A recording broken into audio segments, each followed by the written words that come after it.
Le Luxembourg, à la sortie de la guerre, était un champ de ruines et leur industrie de l'acier s'était aussi terminée. Donc c'était impératif de trouver une reconversion, qu'en réalité, ce minuscule pays fait commerce de son souveraineté qu'elle vend aux multinationales et les attire en leur promettant une fiscalité très très douce.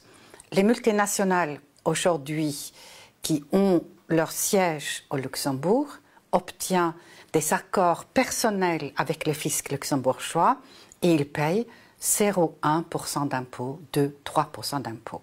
Et comment ces accords secrets ont-ils pu être possibles au sein même de l'Europe ? Jean-Claude Juncker, il est en politique depuis 35 ans. Il a été ministre des Finances luxembourgeois, il a été Premier ministre. Il a donc créé cette niche dans son pays minuscule et il fait commerce des produits fiscaux d'autres pays. En réalité, c'est du vol. Ils disent c'est légal. Moi, je dis cette échelle industrielle de piller les autres, c'est une complicité de fraude fiscale dans nos pays. Parce qu'il y a deux mécanismes.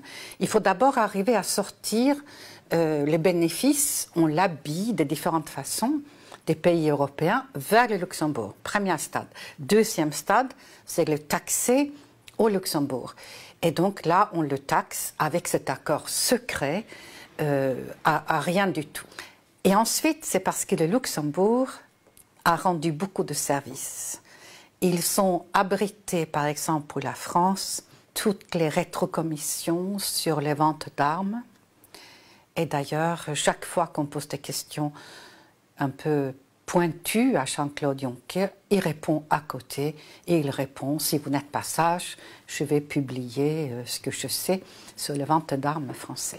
C'est pour le commun des mortels incompréhensible. Comment est-ce qu'on peut renoncer à recouvrer par an des dizaines de milliards pour une forme de confort? La réalité, c'est celle-là. L'Europe s'oriente vers un paradis pour les multinationales, où les multinationales coécrivent les textes, s'opposent à la réglementation. Nous le voyons tous les jours à l'Union européenne.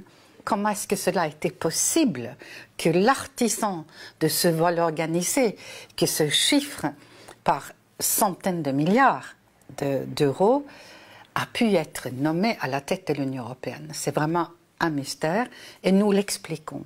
Jean-Claude Juncker est l'ami de tout le monde. D'abord, c'est quelqu'un de très sympathique, qui est dans le système depuis toujours, donc il a un côté humainement rassurant. C'est un petit pays.